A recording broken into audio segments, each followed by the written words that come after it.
اعوذ باللہ من الشیطان اللعین الرجیم بسم اللہ الرحمن الرحیم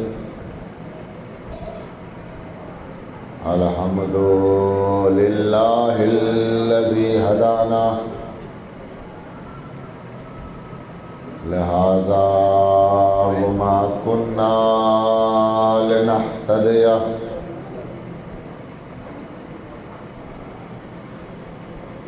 لولا أن هدانا الله لقد جاءت رسل ربنا بالحق الصلاة والسلام على أشرف الأنبياء والمرسلين مولانا ومقتدانا وحادينا بالقاسم محمد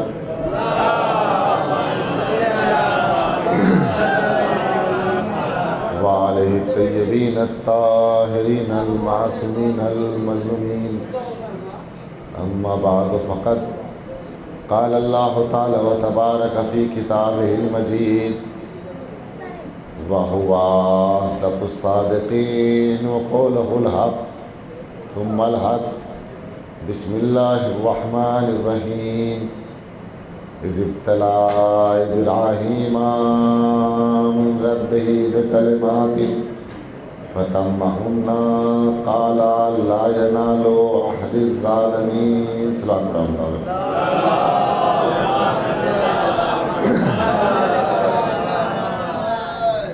قبل از گفتگو آپ سے گزارش ہے کہ تھوڑا تھوڑا آگے آ جائے تاکہ بعد میں آنے والوں کو پریشانی نہ ہو. تھوڑا تھوڑا سا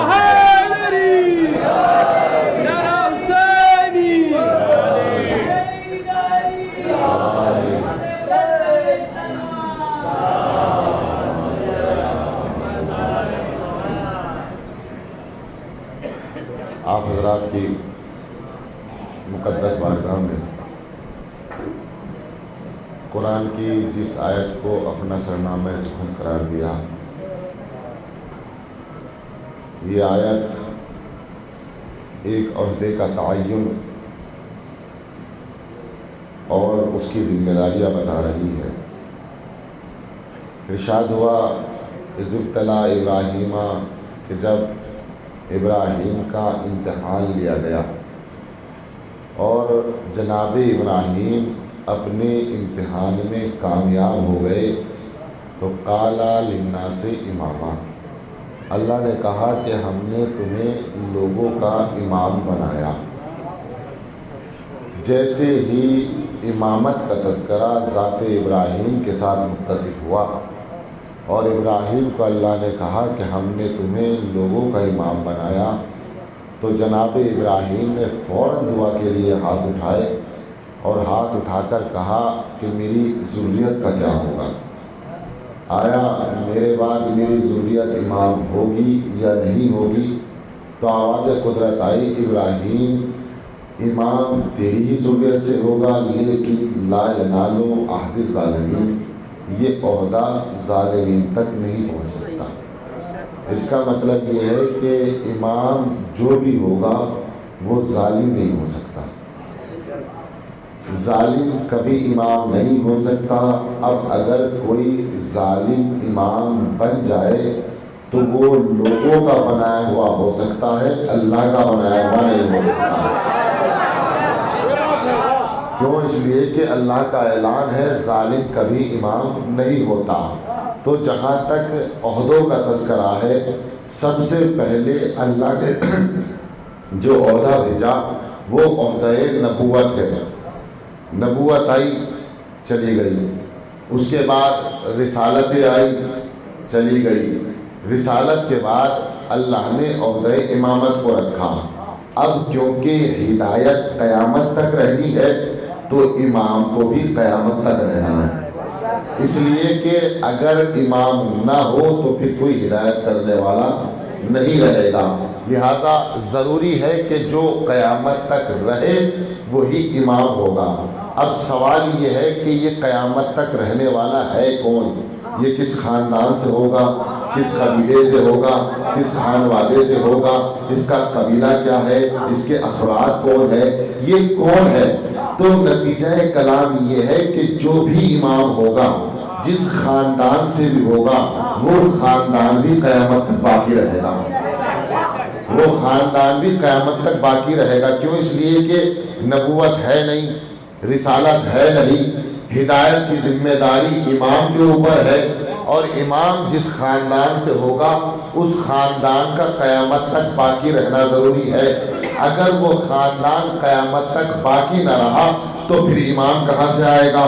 تو وہ کون سا خاندان ہے، وہ کون سا قبیلہ ہے کہ جس کا تعلق ایسا ہے کہ جو قیامت تک باقی رہے گا، جو قیامت تک باقی رہے گا، جسے کوئی مٹا نہیں سکتا۔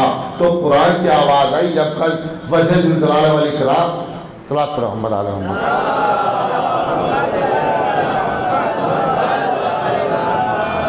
تو قرآن نے کہا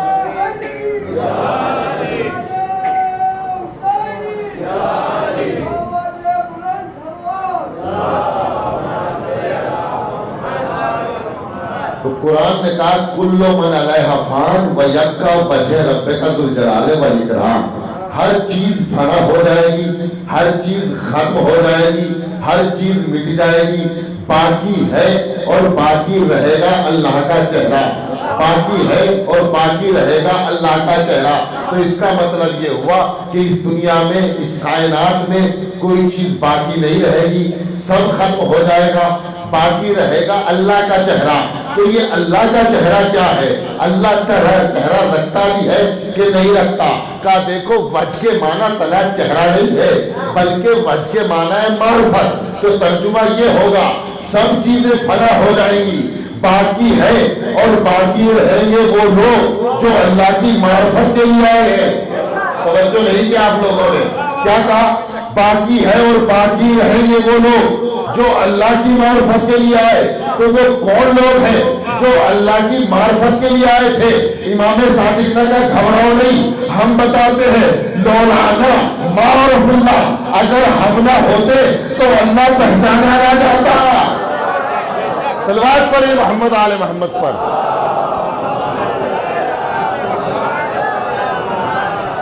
کہ اگر ہم نہ ہوتے تو اللہ پہچانا نہ جاتا۔ تو اللہ کو پہچاننے کا ذریعہ بنے اہل بیت۔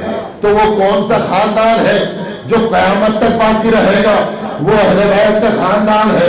اہل بیت کے خاندان سے امام ہوگا، اور امام کے کاندھوں پر تمہاری ہدایت کی ذمہ داری ہے، وہ تمہاری ہدایت کرے گا۔ اب یہ الگ بات ہے کہ امام کبھی نظر آتا ہے، کبھی نظر نہیں آتا، لیکن ہدایت کرتا رہے گا۔ تو آپ سوچ رہے ہوں گے نہ جانے کہاں سے ثابت کر دیا کہ اہل بیت باقی رہیں گے۔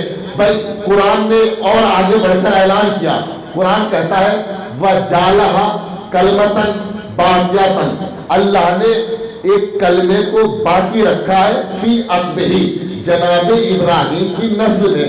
تو اللہ نے امام کو کلمے سے تعبیر کیا ہے، یعنی ہم نے امامت کو جناب ابراہیم کے عقب میں رکھا، جناب ابراہیم کی نسل میں رکھا۔ اب رکھ دیا، ٹھیک ہے کلمہ امام ہے، اب کیسے پتا چلے کہ یہ کلمہ ہے کیا؟ پھر قرآن نے آگے بڑھ کے بتایا، کہا دیکھو اصلھا ثابت فرعھا فی السماء، یہ کلمہ وہ ہے کہ جس کی اصل ثابت ہے اور اس کی فرع آسمان میں ہے، یعنی جس کی جڑیں زمین میں ہے اور اس کی شاخیں آسمان میں ہے۔ تو کلمہ وہ ہے جس کی جڑ زمین میں ہو، شاخیں آسمان میں ہو۔ اب بھی بات واضح نہیں ہوئی کہ امام کس خاندان سے ہوگا، امام کس قبیلے سے ہوگا، میں بتاؤں گا نہیں، میں دکھا دیتا ہوں کہ کون ہے کہ جس کی جڑ زمین میں ہے، شاخیں آسمان میں ہے۔ اور معاملہ کہاں سے چلا تھا؟ اللہ نے ابراہیم کو امام بنایا، ابراہیم نے کہا میری ذریت کا کیا ہوگا؟ کہا ظالم امام نہیں بن سکتا، امام کو کلمہ کہا، کلمے کو شجر میں رکھا۔ شجر کی پہچان یہ ہے کہ اس کی جڑ زمین میں ہے، شاخیں آسمان میں ہے۔ فتح مکہ کے دن جب علی اور رسول مکے میں داخل ہوئے، ایک مرتبہ رسول نے کہا علی بتوں کو توڑنا ہے، کہا ٹھیک ہے توڑ دیجئے، کہا کیسے توڑا جائے؟ کہا میں جھک جاتا ہوں، آپ توڑ دیجئے۔ ایک مرتبہ رسول کا قدم اٹھا، جبرائیل نے عرض چھوڑا یا رسول اللہ ذرا دیکھ کر قدم اٹھائیے گا، یہ جنب اللہ ہے، یہ قلب اللہ ہے، یہ ید اللہ ہے، یہ عین اللہ ہے۔ صلوات پڑھے محمد آل محمد پر۔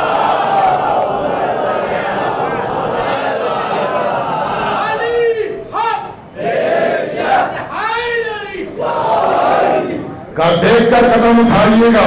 اب رسول کا قدم زمین پہ آیا، رسول نے کہا علی پلان بدل گیا ہے، میں جھکتا ہوں، تم بتوں کو توڑو۔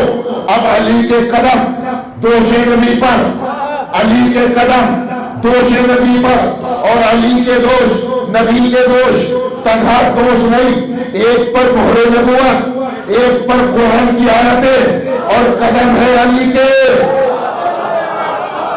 کے قلم دوش نبی پر۔ اب بتوں کو توڑنا شروع کیا۔ ایک مرتبہ رسول نے کہا یا علی اینا وصلت، کہاں تک پہنچے؟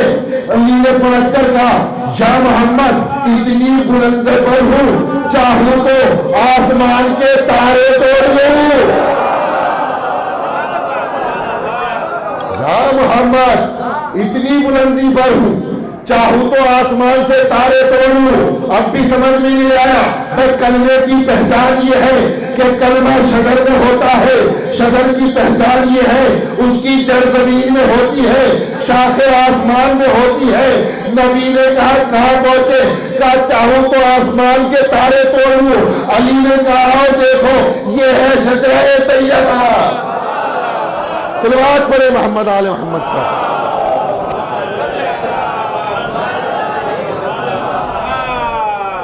یہ ہے شجرہ طیبہ کہ جس کی جڑ زمین میں ہے، شاخ آسمان میں ہے، اور اس شجر کے دو نگہبان، ایک ابو طالب اور ایک خدیجہ۔ ایک نے اپنی جان سے سینچا ہے، ایک نے اپنے مال سے سینچا ہے، دو نگہبان ہے۔ اور یہ شجر ایسا شجر ہے کہ جو اس سے جڑ کے رہے گا وہ کامیابی پالے گا، اور جو اس کو چھوڑ دے گا وہ کبھی کامیاب نہیں ہو سکتا۔ آپ دیکھیں مجھ سے بہتر آپ جانتے ہیں، آپ کے گاؤں میں بڑے درخت ہیں، درختوں سے اگر پتے ٹوٹ کے گر جائے تو کیا وہ ہرے بھرے رہ سکتے ہیں؟ رہ سکتے ہیں ہرے بھرے؟ اور اگر کوئی فتنہ مزاج انسان یہ سوچے کہ مجھے تو انہیں ہرا بھرا کرنا ہے، اور یہ سوچ کر زمین سے اٹھا کے جڑ میں ڈال دے تو کیا ہرے بھرے ہو جائیں گے؟ جڑ میں ڈالنے کے بعد پانی ڈال دے تو کیا ہرے بھرے ہو جائیں گے؟ نہیں ہو سکتے، بلکہ سڑ جائیں گے، اور سڑ کے بدبو آنے لگے گی۔ تو اس کا مطلب یہ ہوا کہ شاخ سے ٹوٹ کر اگر رسول کے پہلو میں بھی گر جاؤ گے تو پھر خوشبو نہیں دے سکتے۔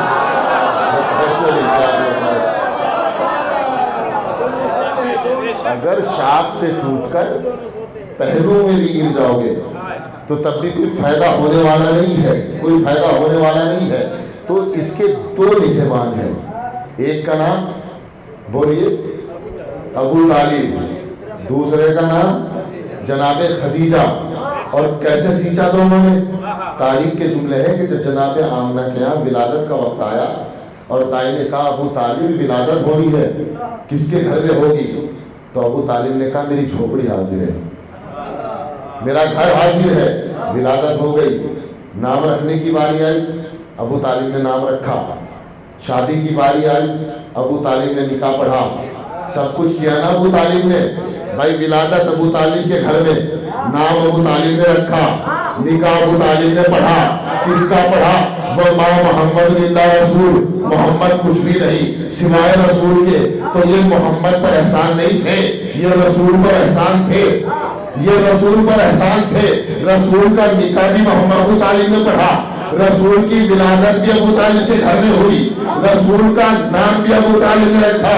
اللہ نے کہا ابو طالب ہل جزاء الاحسان الا الاحسان، احسان کا بدلہ احسان ہوا کرتا ہے۔ تو میرا نبی تیرے گھر میں پیدا ہوا، میں وعدہ کرتا ہوں تیرا بیٹا میرے گھر میں پیدا ہوگا، میں وعدہ کرتا ہوں تیرا بیٹا میرے گھر میں پیدا ہوگا۔ اور اے ابو طالب تو نے میرے نبی کا نام رکھا، تیرے بیٹے کا نام میرا نبی رکھے گا۔ اے ابو طالب تو نے میرے نبی کا نکاح پڑھا فرش پر، میں تیرے بیٹے کا نکاح پڑھواؤں گا عرش پر۔ صلوات پڑھے محمد آل محمد پر۔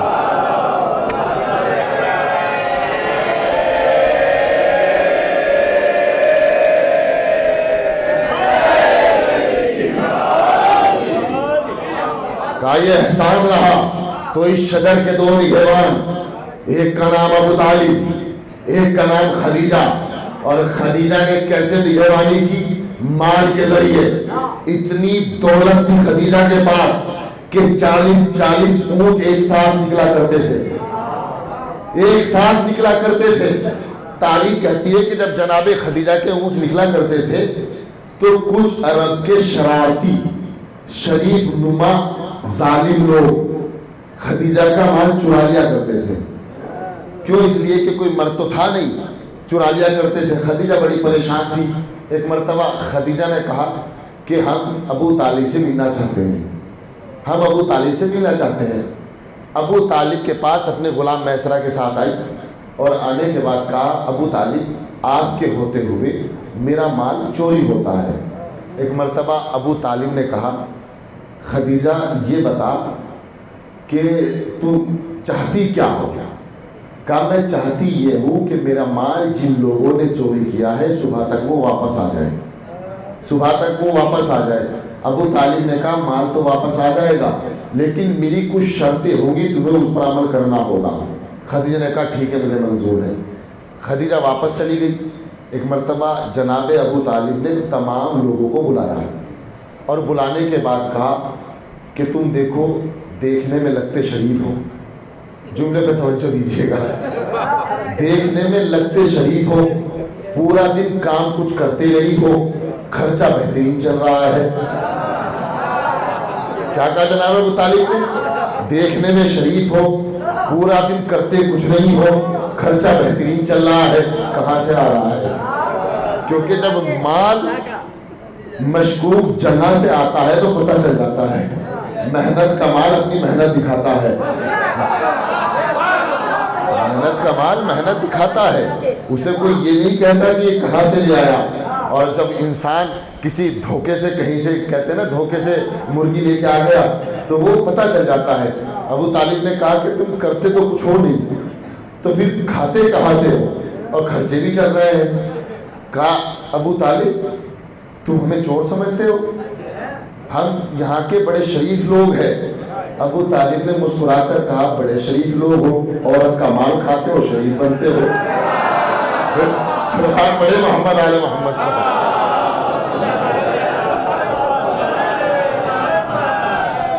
کا عجیب شریف ہو، عورت کا مال نہیں چھوڑ رہے ہو اور کہتے ہیں کہ ہم شریف ہیں۔ ابو طالب نے کہا سنو، اب تک جو ہوتا رہا، اب خدیجہ کے مال کا ضامن میں ہوں، خدیجہ کے مال کا ضامن میں ہوں۔ اب کیونکہ ان کو تو چرانا تھا اور اب چرا بھی نہیں سکتے، کہا ابو طالب چلو کہہ دیتے ہیں ہم نے چرایا تھا، میرے پاس اتنا ہے، میرے پاس اتنا ہے، میرے پاس اتنا ہے۔ کہا تو پھر کیا کرنا ہے؟ کہا جاؤ خدیجہ کو واپس کرو۔ تو یہ کہتے ہیں خدیجہ کو ہم واپس تو کر دیں لیکن کچھ ایسا کام کر دیجئے جس سے ہماری بھی روٹی کا گزارا ہو سکے۔ ابو طالب نے کہا گھبراؤ نہیں، چلو۔ اب ابو طالب سارے چوروں کو لے کر چلے، سارے چوروں کو لے کر چلے اور جانے کے بعد خدیجہ سے کہا خدیجہ یہ وہ لوگ ہیں جس نے تمہارا مال چرایا تھا۔ سب نے مال نکال کے رکھ دیا، خدیجہ نے پہچان لیا، شناخت ہو گئی۔ اب مال خدیجہ نے اٹھایا۔ ایک مرتبہ ابو طالب کہتے ہیں خدیجہ کیا تم یہ چاہتی ہو کہ تمہارے مال کی کبھی چوری نہ ہو؟ خدیجہ نے کہا ہاں چاہتی ہوں۔ کہا اگر یہ چاہتی ہو تو پھر ان لوگوں نے جو مال چرایا تھا یہ مال انہی کو دے دیا جائے اور اس مال کے ساتھ اور تھوڑا سا مال بڑھا کر دو۔ خدیجہ نے کہا کیوں؟ کہا کہ آج سے یہ تمہاری طرف سے تجارت کریں گے، تمہاری طرف سے تجارت کریں گے۔ خدیجہ نے کہا یا ابو طالب ان لوگوں پر بھروسہ تو نہیں ہے لیکن کیونکہ کہہ آپ رہے ہیں تو میں دے دیتی ہوں۔ اب سب کو اونٹ دے دیے گئے۔ اب تاریخ کے جملے ہے کہ ماحول ایسا بدلا کہ جو چوری کر رہے تھے وہ اپنے اونٹوں کی ایسی حفاظت کر رہے تھے کہ ہٹو میرا مال آ رہا ہے۔ سلوات پڑھے محمد آل محمد پر.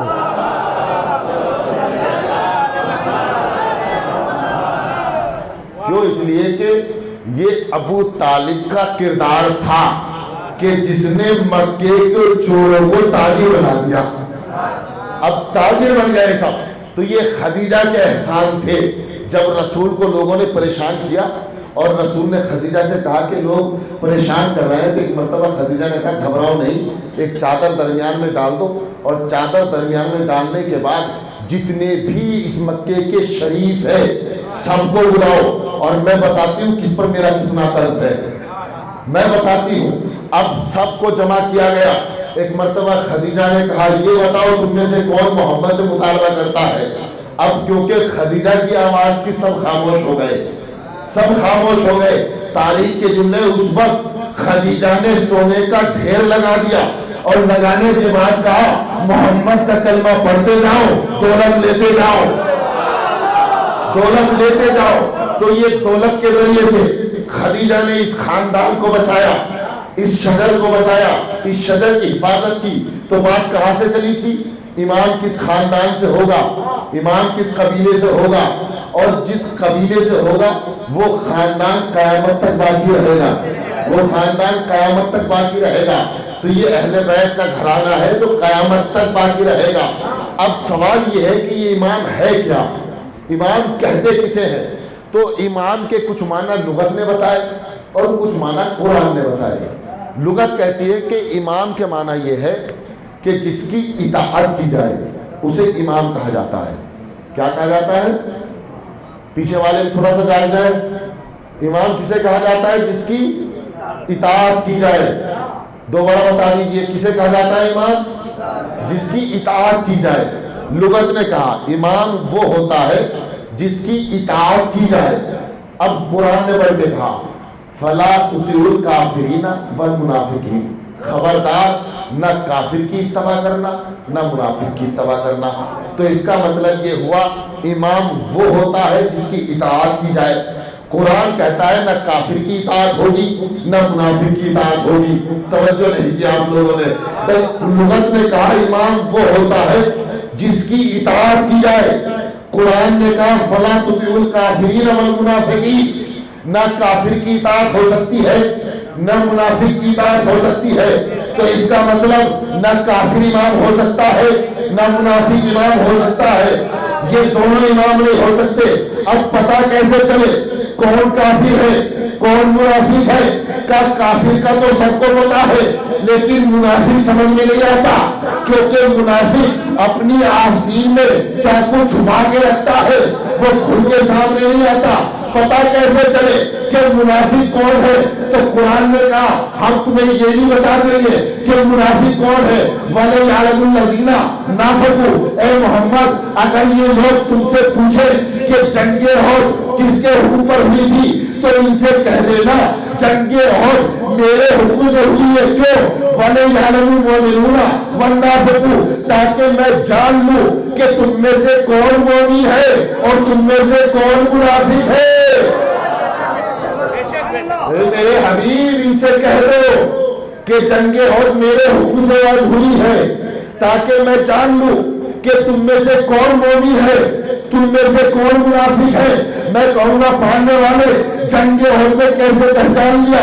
کیا یہی تو بتانا چاہتا ہوں کہ جو جنگ میں رسول کے ساتھ جم گئے وہ مومن تھے، جو رسول کو چھوڑ کر بھاگ گئے وہ منافق تھے.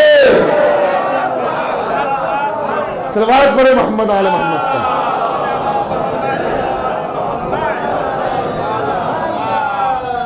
تو منافقوں کا کوئی دین نہیں ہوتا، منافقوں کا کوئی مذہب نہیں ہوتا، اور منافق بہادر بھی نہیں ہوتا. منافق بہادر نہیں ہوتا کیونکہ منافقت بزدلی میں پائی جاتی ہے، شجاعت میں نہیں پائی جاتی. اسی لیے سید حسن نصر اللہ نے اعلان کیا تھا کہ دیکھو میں یہ نہیں کہتا کہ جتنے بھی شیعہ حیدر کرار ہے وہ سب شام میں آ کر داعش کے ساتھ جنگ کرے، بلکہ میں کہتا ہوں جتنے بھی دشمنان اہل بیت ہے وہ سب شام میں آ جائے. اگر خیبر یاد نہ دلایا تو علی کا بیٹا نہ کہنا.